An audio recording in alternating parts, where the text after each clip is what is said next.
I'm sorry, but in the course of the talk, any talk, we have to perforce to an extent come out of the deep, deep, deep silence in which we were all plunged by the music and the power of Savitri.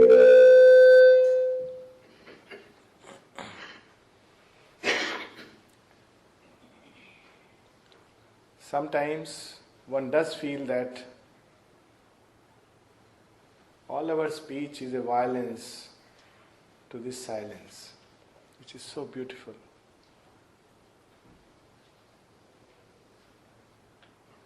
All the words in this world cannot really reconstitute one moment of that depth. When Hasmukh Bhai gave this theme towards the future, what came to me was to break it into three parts. On one day we speak of the past dawns because the future does not stand on a non-base. Many of us like to go into the future, but as if the future hangs from nowhere without a base. Aurobindo, who spoke of one of the celebrated sentences where he said, "We do not belong to the dawns of the past, but to the noons of the future," also said that when you break the past, make sure that you preserve its spirit, or else you have no future. So, of past dawns, and on the second day of the present crisis, and on the third day towards the future.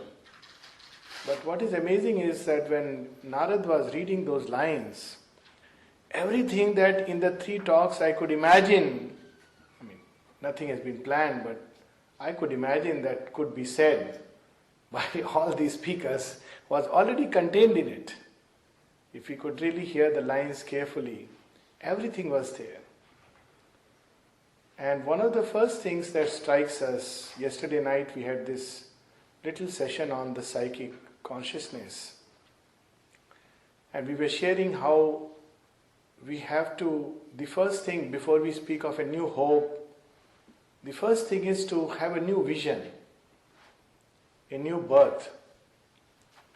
A birth out of a mind and its limited, divided and dividing, clouded vision, which is all the time pulled by the senses, colored by the senses, colored by emotions, colored by all kinds of preferences, colored by desire, so that we never really see reality.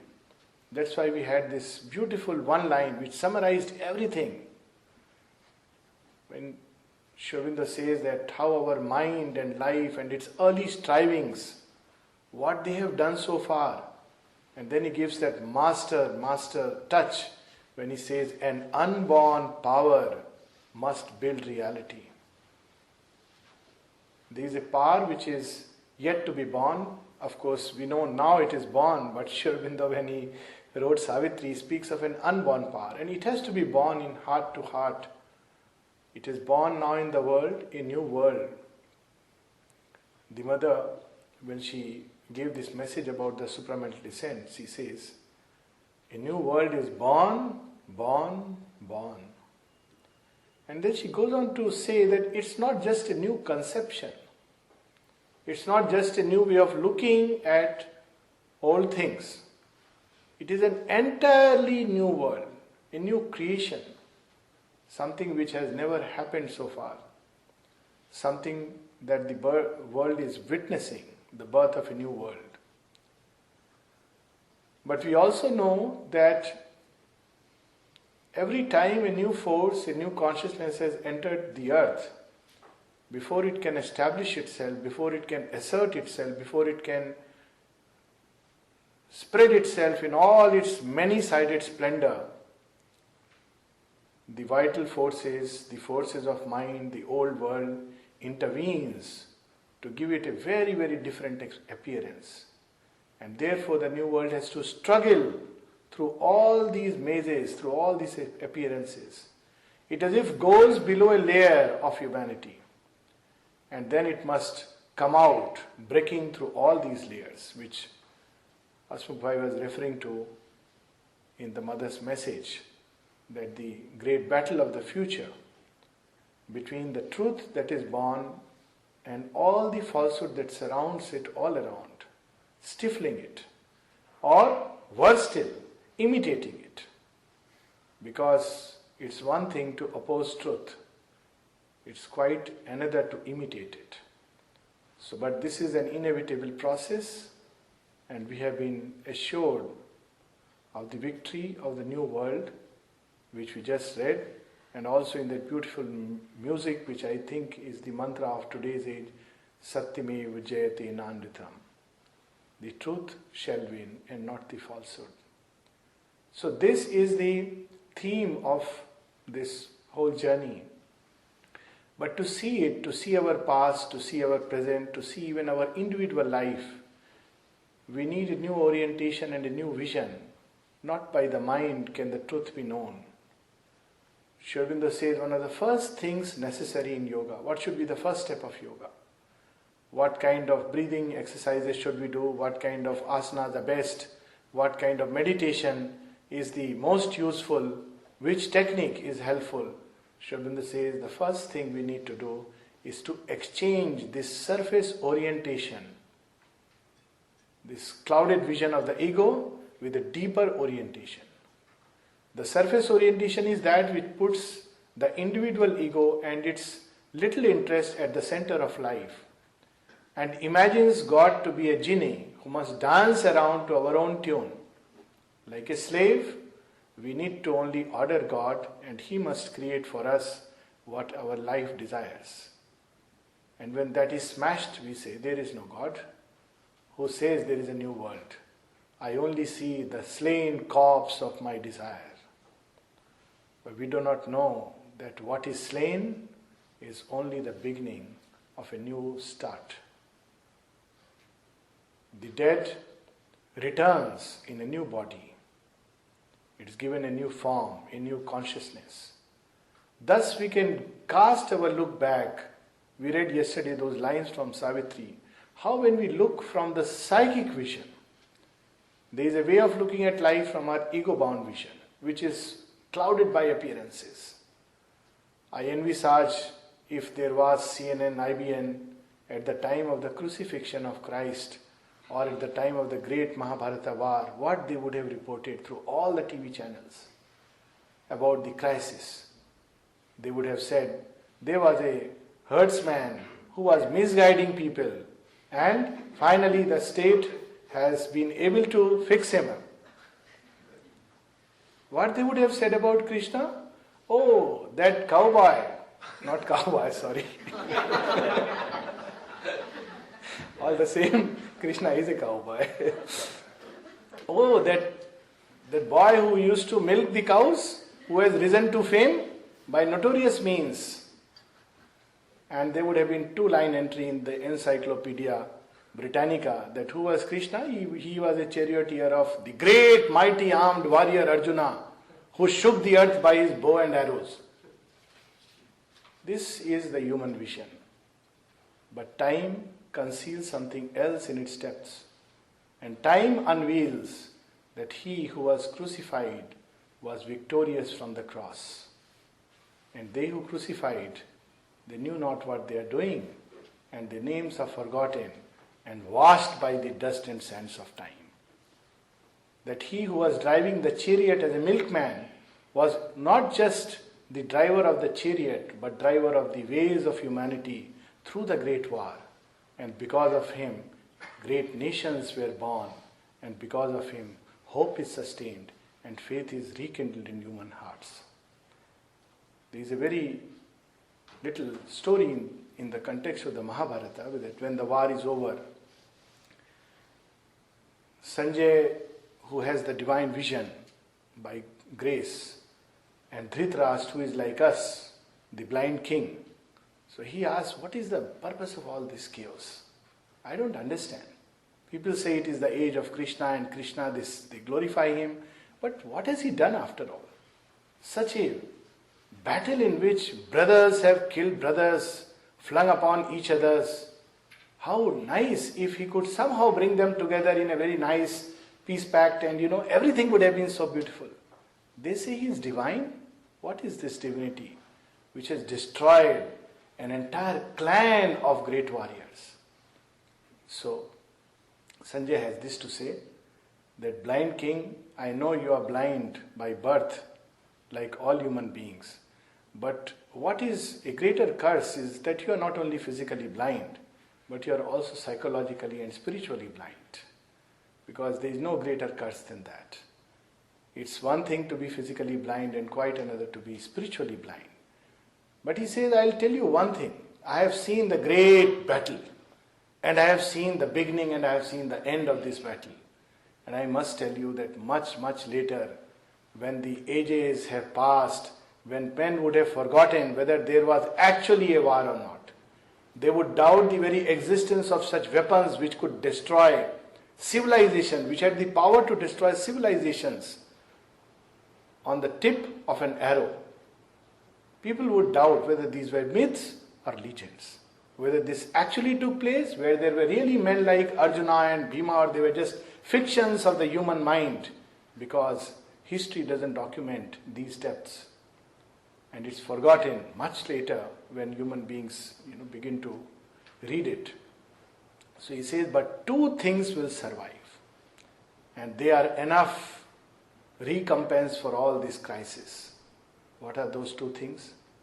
He says, when men would have forgotten that there was a war or not, the vision of the integral Godhead that I have seen, the one who is behind this entire play, the one who is creating and absorbing worlds in a breath, whose single breath is enough to dispel a million armies.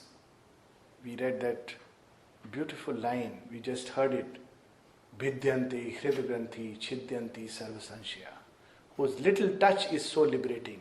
I have seen that, and humanity will remember this vision. It's not just Arjuna who has seen it, humanity has seen it, and it will return again and again to reconstitute that great vision that I have seen on this battlefield. And another thing that will survive is the great colloquy, its liberating effect, what I have heard and what Arjuna has heard, and no other one has heard. I can tell you it will survive, and humanity will be liberated by its effect. It's amazing. It's really true how the Gita has survived. Words given in the war field. Nobody to type, nobody to record. We didn't have these sophisticated devices. How the words of these great ones have survived despite all the destruction by time. So when we take a look back at the human past, there is a way of looking at it by the clouded eyes of the ego. And when we see by the eyes of the ego, we see nothing but chance and clash of circumstances. We see random events. As someone has very beautifully said in a small little story, that a king wanted to know the history of the entire world. So, there was a great historian, and he, dug out all the details, and he wrote history, and it took volumes, They were, after 15 years, he marched into the king's court, and he said, I have the history of the world with me. So what is the history of the world?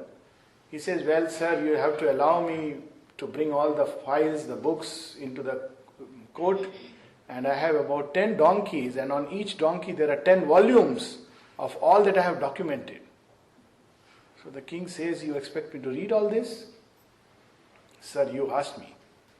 Well, can you make it little brief and concise? He says, as you say, because anyways he is being paid by the state, doesn't matter. So he goes another 10 years, and he comes back, this time just about 5 donkeys and 5 volumes each. So the king says, have a heart, my dear fellow. I am wearing these thick glasses, and the doctors say that I am soon in for a cataract surgery. Can you make it little more brief? So after another few years, he comes on 1 donkey with 10 volumes. He says, I appreciate your efforts, just a little more. Now I am I can see that I am on the deathbed. And I don't want to die without having read the history of the world. So by now he has read it all over again and again and again. So he says, King, I can do it now in one day. Oh, one day? That will be very nice. So next day he comes, takes out a little folded paper from his hand. He says, this is the history of the world. So what is this history of the world? Men were born, they lived, they died. This is the history of the world. This is the outer vision. If you look at the outer vision, this is what we see. Men were born, they lived, they die. What is the deeper vision? Aurobindo says very beautifully in a few aphorisms. Man dies so that mankind may live. Men die so that God is born. And he gives us a very beautiful clue. Respect the life of man, but respect more the life of humanity. It's very beautiful that when we look at the surface, we see nothing. When we go into the depths, we see through all this churning and turmoil. It's like when a farmer tills the soil, many tillings, and we see nothing is happening. But ask of the farmer, why are you doing all this labor? Are you a fool? Sometimes we say that God must be a fool to create this world and do all this. That's why someone who had a surface vision, or rather who wrote this describing the surface vision of man, that when we look at the surface facts of life, whether our individual or collective life, we may well say that this life is nothing but a tale told by an idiot with much sound and fury, but without any meaning in it. This is the surface vision.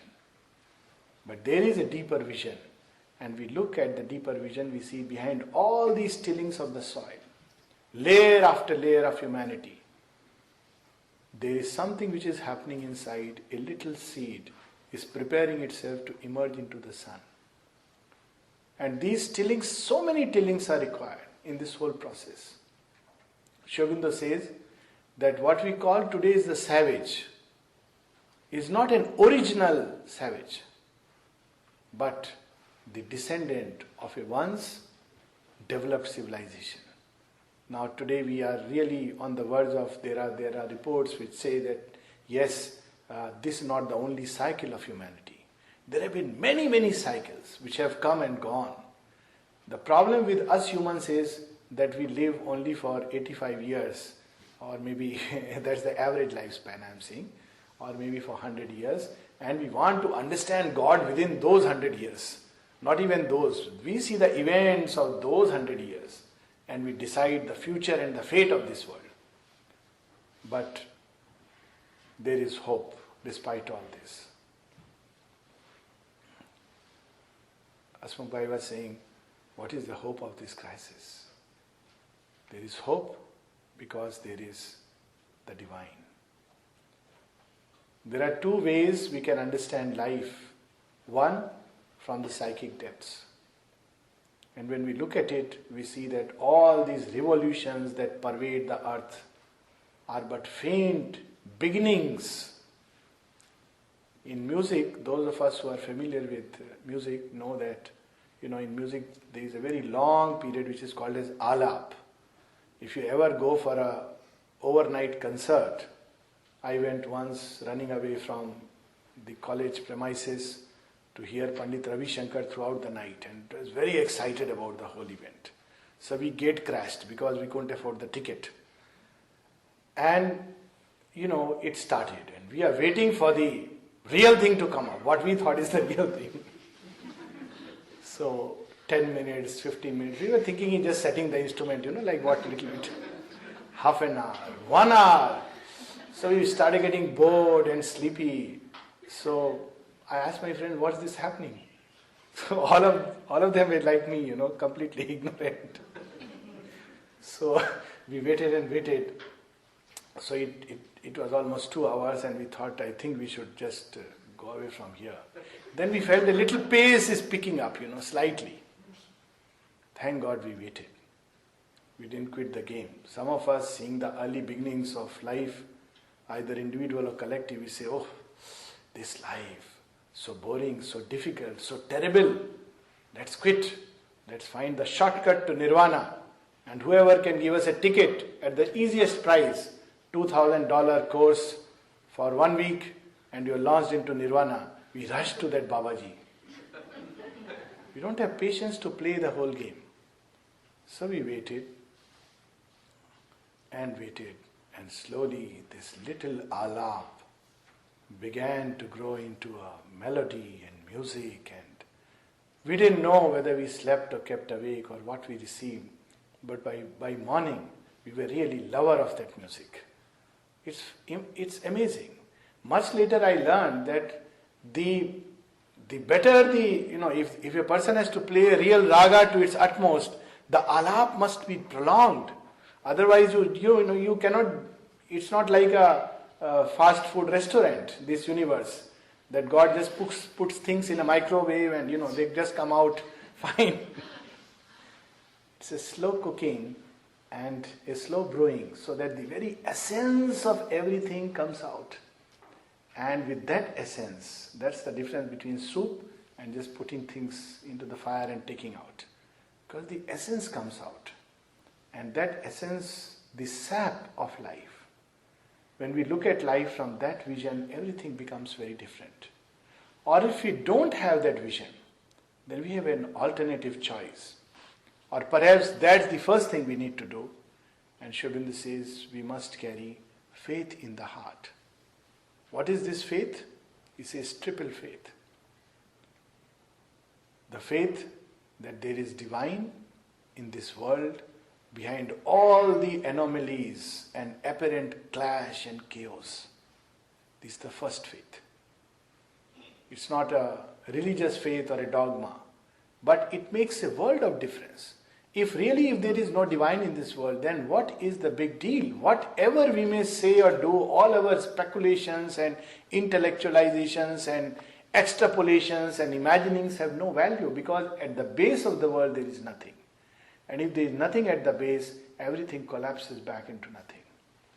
But if there is something or someone like a divine or an infinite, like a presence sublime, like something which is at once sweet and strong, like the right arm of love, and which carries in itself the bosom of love, and an arm of courage and knowledge as the right and left limbs, then there is hope for this world.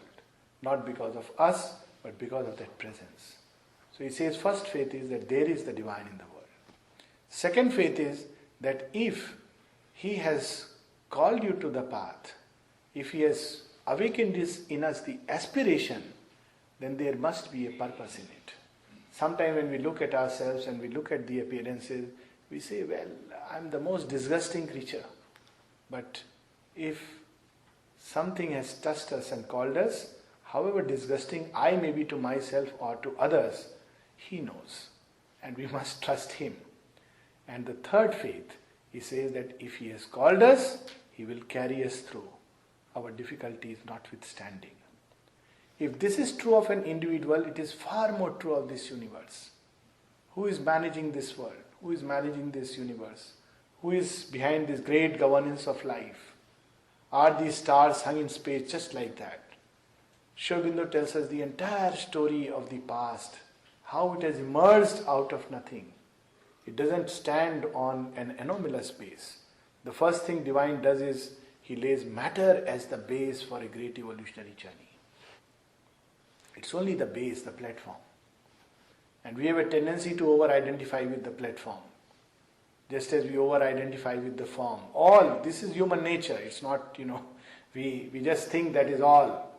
But on this platform, the first thing he does, the entire evolutionary journey, the first thing he does, the most difficult, challenging task which the divine has performed. Matter is asleep, inert, always in trance. It's not always good to be in trance. Matter is in trance. Not all trance is a spiritual trance. Many trances are trance of sleep. And we believe we have done a very great meditation, but actually very often we also fall into inconscience. So matter is in trance, forever in trance. What is brooding inside it? Scientists would tell us that there is a kinetic energy going on inside, some kind of motion. Like something striving to be born, like inside an egg, there is a restlessness inside human beings. Even when we have a very calm exterior, something is restless inside us. Have you ever wondered what is striving to be born through all this? Outside everything looks fine. There are human beings, everybody faces these things in life. As a psychiatrist I have faced that people have committed acts which are really unimaginable. Suicide, for instance. And later on people say, but I saw that person, he was so calm, he was so quiet. The first thing that yoga teaches us and the last thing that life teaches us is that don't be deceived by appearances. Behind the calm exterior, something is going on. Behind the inertia of matter, something is brewing, and within it, someone is brooding in the silences of the matter. And this someone or something comes out as life. This was the first difficult task. Life which forever moves. That's why in the ancient Indian scriptures, the characteristic of life is movement. Everything that moves is living, including the watch that we wear. It's true. Watches have life. They can respond to suggestions. They can actually receive things. In a sense, life is concealed in everything. Even most material objects carry the imprints and the memory of the person who has handled it. Aurobindo says that if a yogi was given a sword which was 300 years old or 1,000 years old, by touching it he could say that what this sword, what uses this sword has been put to. It carries in itself a subconscious memory which carries the imprint. Even for the earth, Aurobindo says there is a terrestrial memory, and what if one could enter into it, one could know all the events of the past. I'm reminded of a little anecdote when mother, in playground there used to be these movies. It's an interesting ashram. They show movies on Saturdays. And meditation, collective meditation on Sundays and Thursdays. Anyway, so when a movie was being shown, I forget what exactly was it. Was it related to the Egyptian era or the Greek war? But nevertheless, when the movie was being screened, the mother suddenly made this remark, but it never happened that way. She didn't have to read a book, but it never happened that way. It was everything she knew, because one could have an access to the terrestrial history. And then she tells in one of her talks, my child, historians know nothing. Because to know, they have to go into that zone where actually events have taken place, and then only they can document the realities. We look at the surface, foam and froth, but what lies in the depths? So what lies in the depths of the matter is life, striving to be born. And when it is born, it's amazing. It changes the laws of matter. We speak of the solution. Matter, law is everything from space must fall down by the power of gravitation. So life says, is it? It had not read Newton's law, thank God, because when you read Newton's law, you believe, no, it must fall down. So man will never imagine ever to fly, because Newton has bound him down. But life has not read and it doesn't care. So the first thing it does it, the root goes down, but the shoot keeps coming up. Tearing through the gravity, challenging and defying it, it grows into a tree towards the sky. Pulled and attracted by what? The sun. How does sun's gravity relate with the earth? And yet, despite all the gravitational pull, it defies it, challenges it, and a tree is born upon the silent, barren hills. And life begins to swim inside the depths of the ocean. This is the first difficult, challenging task, and God or nature has already accomplished it. I don't think any other task will be more difficult. And then in this dumb, inarticulate life, we often again speak of so many kinds of crises. Now look how nature solves the crisis. Imagine a time when plants were crowding this earth. And though it's very good nowadays to, because they are vanishing, it's not good. But at one time, I am sure they must have faced global extinction because of an excess of oxygen in the atmosphere. Plants, as we know, they breathe in carbon dioxide and they release oxygen. And quite naturally, an age must have been there when this must have been very difficult because, if there are too many plants, there would be so much oxygen that they will die. They need carbon dioxide.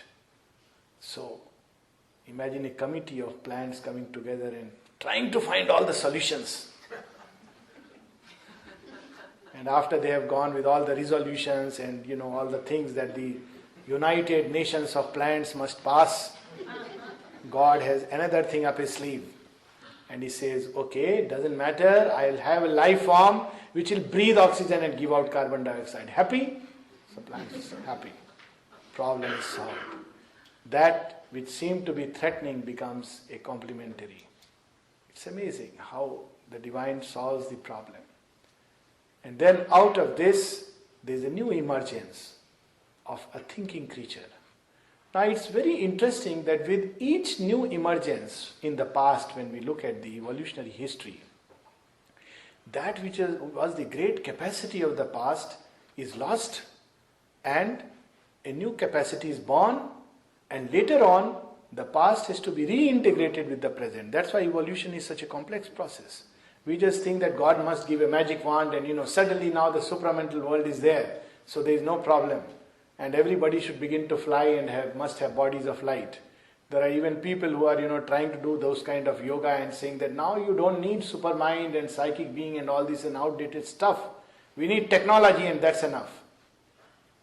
This is one of those usual distortions that take place.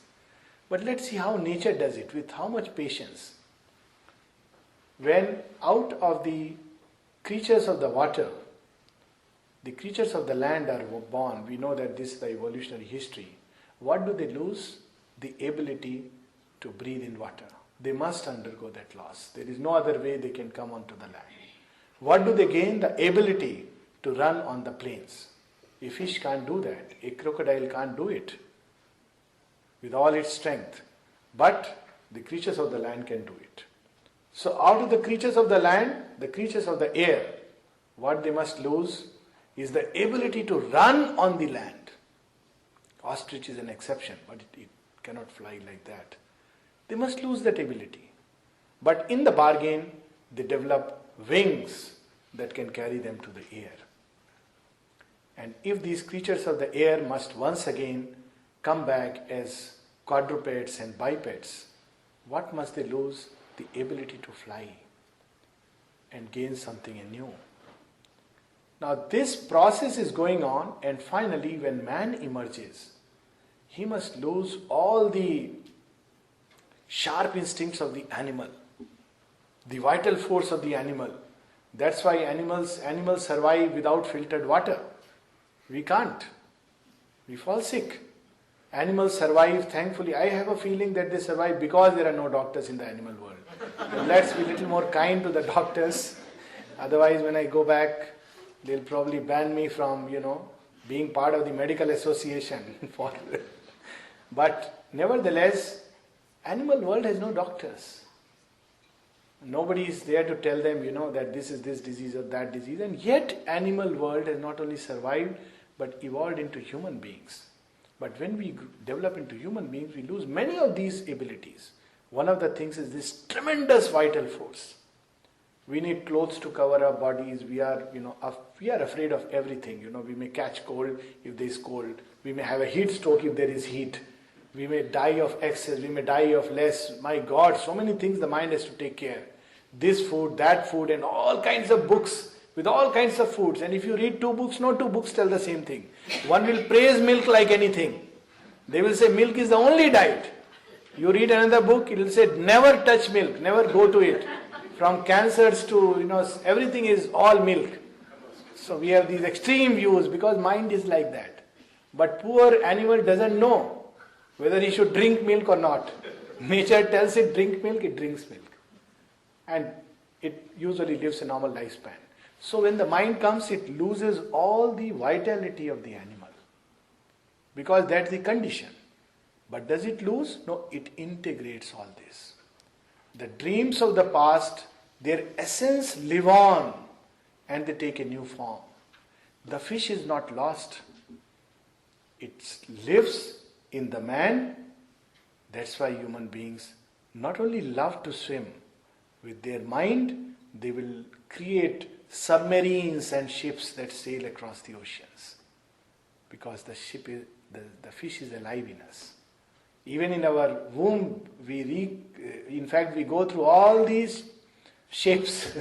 Those who study embryology will tell us that, we are like a little snake inside, like a little tadpole inside, and like a little fish inside, like a little tortoise, and then we are like a little monkey, if you really observe, and then finally we are apparently seemingly like human beings. Nature recreates all these stages, they live within us. And because the bird still lives within us, but it has undergone a modification by the mind, man dreams of flying. And he swims into the sea and crosses the ocean unlike the fish. And he flies into space unlike any bird can ever accomplish. Because the mind picks up the essence, drops the form, and gives new form to the past. So also, friends, we are face to face with the evolutionary crisis. This, Mother says, mankind, this faculty, the pride of the intellect which he carries, this is the peak of the old world. Man must lose this. Very interesting. He doesn't mince words. He says, for the new creation which will emerge from here, from the heart. What is meant by this loss?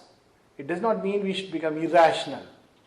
It simply means our reason must be now informed, taken up by something higher, by an intuition, by a new faculty which will pick up our reason and integrate it, just as we have picked up the dream of the fish and the life of the bird and given it a new form and shape. So also reason, this faculty of the intellect of which Mother uses the word, of which man is so rightly and so vainly proud. She has a tremendous subtle sense of humor. Rightly proud because it is the highest which is manifested. Vainly proud because before the new creation it will pale away. So this is the evolutionary journey where we have not only at the mega level, even at the level of humanity, all the events and circumstances of the past, many layers of civilization. We see how humanity passes through all these stages of, we spoke yesterday of the human soul being schooled through the state of obscurity, then desired self, then the mind, ideas and idealism to a new psychic self. So also this happens through human civilizations. They pass through a stage of obscurity, and when they are in that stage of obscurity, their gods are also obscure. The human civilization, when its early stages, at least in this cycle, we know in the earlier cycles we have some documents, but most of the documents are lost in some files and records of the past. But in this present civilization, when we really see in the obscure beginnings of civilization, we have even the gods are very obscure. They are much like nature. There is a God who governs this aspect of nature, there is a God who governs that aspect of nature. As evolution proceeds and man lives by the desired self, the gods also assume animal forms. They are much like the animal kind. God who gets angry and God who punishes, God who immediately is the benefactor. All the qualities we see, even the form of the gods. In fact, some of them have still survived from the ancient Egyptian occultism, who were forms of animals. So how even gods evolve as civilizations evolve. And as we grow still greater to the mental world, these gods assume a different form altogether. We have God of love, we have God of mercy, we have God of strength, we have God of charity, we have God of knowledge. All the ideas and ideals that human beings can conceive of, gods come to typify that. And we are moving towards a still greater age when all this will be taken up. Just as God rides over the animal in some very interesting Indian myths and also Greek myths. So we'll have the integral Godhead which this humanity is trying to recreate through all these churnings. To speak more would be, it's an endless story talking about the past, and we would like to speak more of the present crisis and the future. But this just to give a hint of how humanity is evolving through different stages and layers.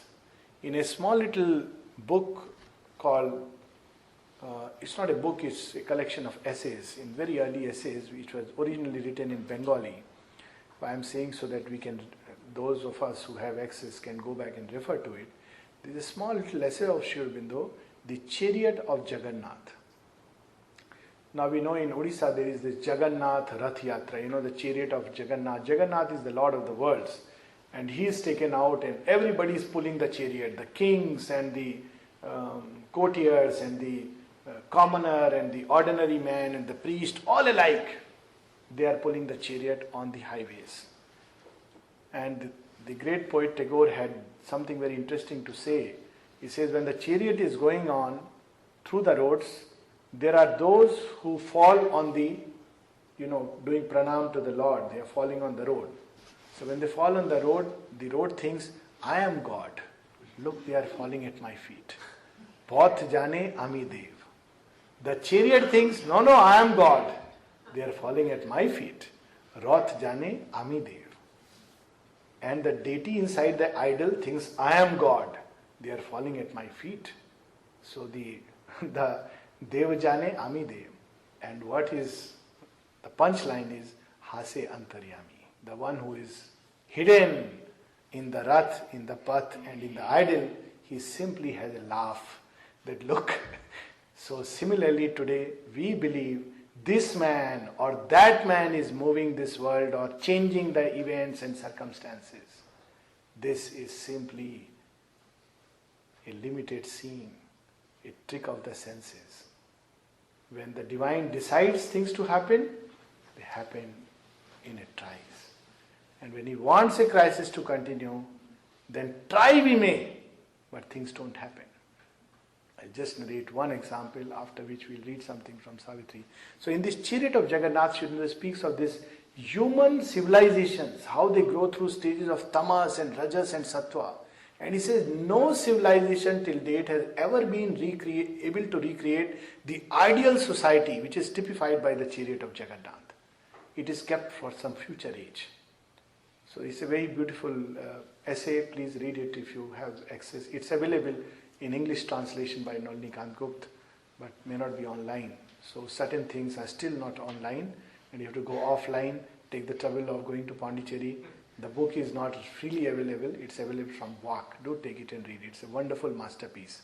Many people who have read works of Sri Aurobindo have not read this because it's originally in Bengali. So the event which I was referring to is, look at the Lankan crisis, Sri Lankan crisis. Now for decades this went on, not just years, decades. I think it started almost in early 70s or maybe even before that. And imagine that in spite of all attempts, including the intervention of the Indian Army, IPKF. Now, we need not boast about it, but it's a fact that Indian Army is one of the best in the world. Not because of my Air Force background, but I can tell you for sure. For sure that, very committed, extremely committed. For an Indian soldier, definitely the life of the nation comes first than his own. And I have seen tremendous stories of, we talk about selflessness and sacrifice and all these big words and yoga, and after that, we are worried about the meal and, we are worried about snatching the next man's.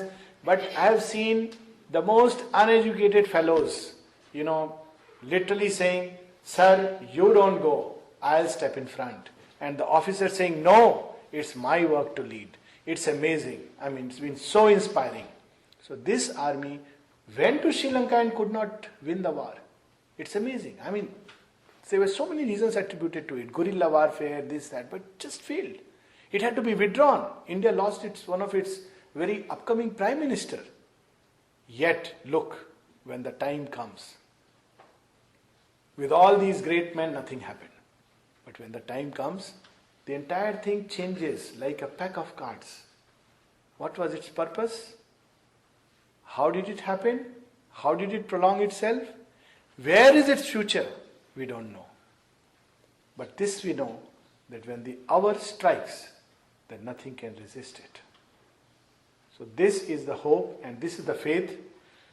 So yesterday we read about just a couple of minutes. This is because very often people think that Sri Aurobindo, it's all very high philosophy, but does he know the facts of the world? Does he know how we look at life? Sri Aurobindo very much knows. He knows both kinds of seeing. He knows the seeing of avidya, he knows the seeing of vidya. He knows the divided seeing of human mind, and he knows the unity, the consciousness by which all can be known in all time. So yesterday we read about that fire within us which knows the line of sempiternal birth. It is the secret, a burning witness in the sanctuary, where it regards through time and the blind walls of form. He sees the secret things no words can speak. So there is in us a knower of that kind. But at the same time, Sri Aurobindo contrasts it with a surface vision.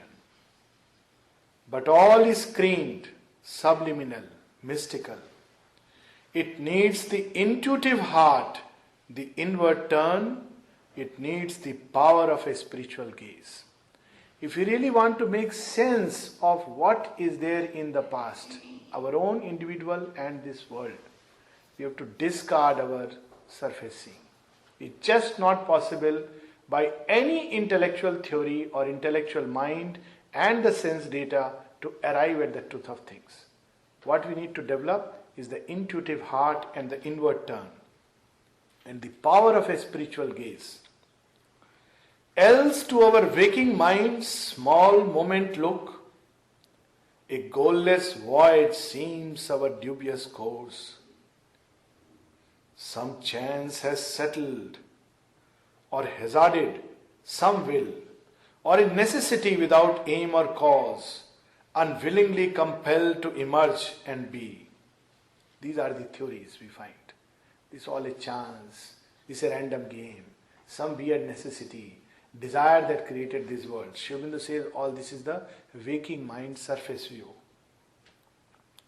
In this dense field where nothing is plain or sure, our very being seems to us questionable, our life a vague experiment, the soul a flickering light in a strange, ignorant world.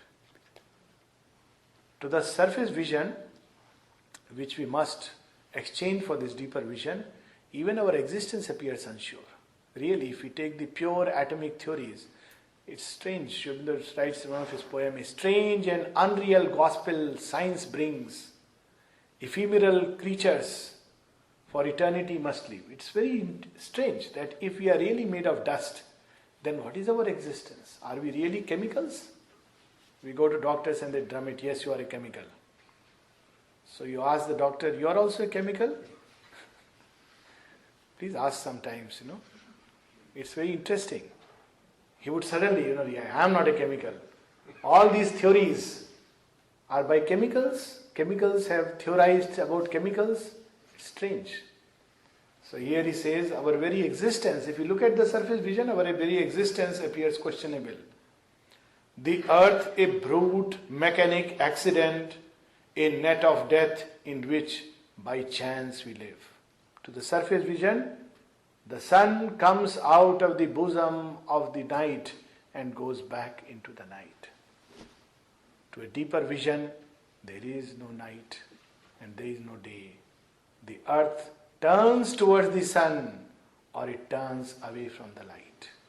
But the sun ever shines in the splendor of the skies. All we have learned appears a doubtful guess, the achievement done a passage or a phase whose farther end is hidden from our sight, a chance happening or a fortuitous fate. Out of the unknown, we move to the unknown.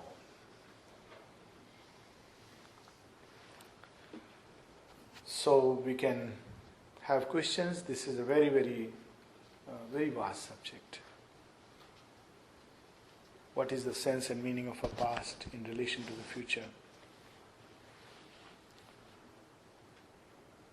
What is the time frame of this nature's evolution? Yes, that's a very interesting question. The time frame of nature's evolution. Mother speaks about it that the problem with nature is that nature loves to play, and it is, for nature millions of years is nothing. In fact, it enjoys the play. The mother says, I'm not sure if it does not enjoy the play. So, same thing about supermind. They said, if you leave it to itself, even if humanity doesn't collaborate, for nature, human beings, okay, fine, it'll just smash and the entire human race may wipe away and, evolution may happen even in the sea. Dolphins may evolve. What is there? But because the passage will be so much full of suffering, it may take millions of years. Therefore, they were hastening and pressing this process. And that is why they spoke of man must collaborate. That message that, is left to men to decide. That it will happen is a certainty. But whether we collaborate with the change or the crushing circumstances, whether it will be a far-off event after a million years, well, it will happen.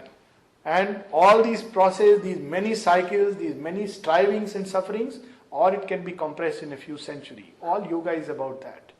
So when this time was asked, Mother has said in one of her conversations, in one of her talks, that Aurobindo said it will take 300 to 500 years, about 300 years. And then she says, not for the physical transformation, because about the physical transformation she says, wait for 1,000 years, then we will speak about it. The problem is we want to speak only about that. We don't want to wait for a psychic change and a purification of nature. This is human vision, it doesn't know all these things, it only knows the body. Mother said, wait for 1,000 years, then we will speak about it. So, not for the physical transformation, but for a fundamental change of consciousness, where the inner consciousness of humanity has arrived at a point where it can live naturally and collectively in a state of intuition, revelation, so naturally that one could clearly say that there is a distinct specie where we are no more functioning purely by the operation of the intellect and its stumbling and striving, but by spontaneous knowledge arising from within. Then, because this inner consciousness will press and press and press upon the form, and we'll have the right knowledge to work out the whole process, not just intellectual knowledge as we have now, but the inner knowledge, what Mother was, speaking in the agenda, that kind of knowledge, when man is ready to receive it, then the physical transformation, which may take another maybe 1,000 or couple of thousand years. But if we really look from that angle that we have spent million years behind us, then 1,000, 2,000 or even 10,000 years is nothing but a joyous journey towards the great goal. So, of all the things, time is the most difficult to predict, but these are the hints given by Mother and Aurobindo. Obviously, if we collaborate, definitely it can be quicker. In fact, she has said, the moment can even be now. And if we do not collaborate, certainly we may, by our own stupidity and foolishness, we may push the event a few centuries further, because for nature it doesn't really matter. Birth and death of civilizations is nothing for it.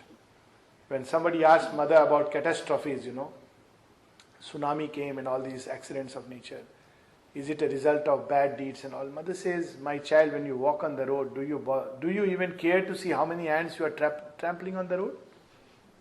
Nature's one stride is like that. A meteor comes and an entire race is wiped off. We think, too great and too powerful. But one hand of nature, a virus, can destroy computer systems across the world. It can fell human beings. Human beings are scared now of the swine and the swine flu. So that's why we must collaborate, and time is pressing for that. And put all our energies into this. Yes? We know, or at least we've been told about the yugas. Yes. Are we in the process now of another yuga? Yes. Or is this brand new? Yes. This is a very, again, interesting question about the yugas, the cycles of civilization. And this has been there in the West and the East alike, that there are the 4 cycles: the age of gold, the age of silver, the age of bronze, and the age of iron, the Iron Age. In India they are called as Satyug, Satyug, Treta, Dwapar and Kalyug. Now the interesting part is that these cycles, that while Satyug goes step by step to Kali, the Iron Age, but from the iron to gold, it's a leap. You don't go back through the 3 cycles, you leap. So Kalyug is a passage, this last stage, for a new emergence. This is the first thing. Second thing is that Mother says that according to an occult tradition, we had 6 such cycles so far, 6 cycles of these 4 yugas. And this is the 7th one. And she says it's been predicted that this is the cycle of equilibrium. So by equilibrium she means new forces will keep on adjusting, evolving, till without a destruction we really pass into the new one. Otherwise, every time a destruction had to take place, of course destruction of form, not of the essence, and that is the meaning of the story of great deluge, the story of Noah's Ark, and in Egypt also there is a similar story, and in Indian myth there is the story of the Pralaya. But in all these stories we have the great boat in which the essence of that civilization is preserved. So essence is always preserved, it's reabsorbed into the collective consciousness and the world soul. Just as there is the individual soul, there is the world soul. So it is absorbed, and when this creation starts again, it recovers the past tendencies and past things. That's one explanation why today suddenly we see that people are picking up many things which appear miraculous, and they are so-called, we were savages just about a few centuries back, not really far back. We can't imagine just a few centuries back we were stoning our prophets and we were burning them on the stake. But suddenly human beings have an interest in spirituality. That's because from a past civilization we have gone rock bottom, and now we are emerging and we are recovering the lost Vedas. The third thing that Sri Aurobindo says, that in this passage, in times of transition, in fact he has said that this transition has started already. And there is a very interesting, regarding the date line, whether we are actually transiting or not. I am telling you what has been told, what has been interpreted by the human mind. Apparently, Sri Aurobindo somewhere has said, maybe Shraddhalu will be better able to say this, that there are 175 years this whole process of change takes place. And Vivekananda seems to have remarked that the day Paramahansa, Sri Ramakrishna Paramahansa set his foot on earth, the Satyug had started. So if you really see the transition point of 175 years, we actually hit 2012. So we are very close to a period of transition. Now I do not know the whole authenticity of this whole thing. I have tried to dig into the little bit literature. But nevertheless, one thing Sri Aurobindo has said, that this is a time of transition when we are transiting from Kalyug to Satyug. There is a very beautiful prophetic poem of Sri Aurobindo, In the Moonlight, and we were reading it the other day with the New York Studies Circle, and there Sri Aurobindo says categorically, the Iron Age is ended.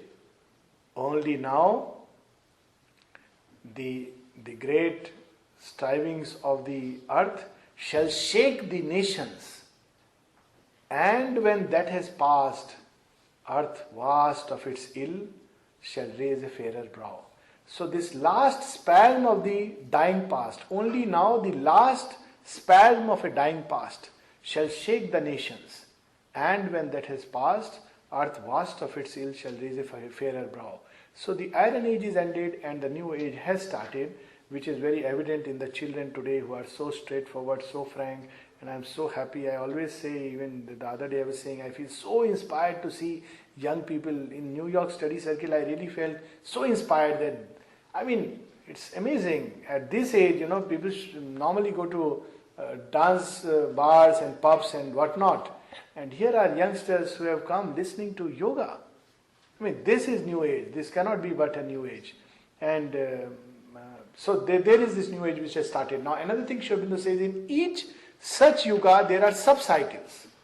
So in each, let us say, Satyug or an age of gold, there is a sub-cycle where there is an ascent and a descent. So there are moments when it appears that things have become worse and then they re-emerge. Now this process is required because many things have to be worked upon and taken up and integrated. As we were saying, the dream of the fish and the dream of the word does not die in man. It is there. It has only lost the form. So it has to be taken up and reborn. So all the problems of the past continue to linger in us, and though suddenly when the new age starts, there is a kind of revelation and the earth is moved and quickened by a new hope. But then very soon all the vital forces swoop down, the forces from the mental world, and try to stifle the truth.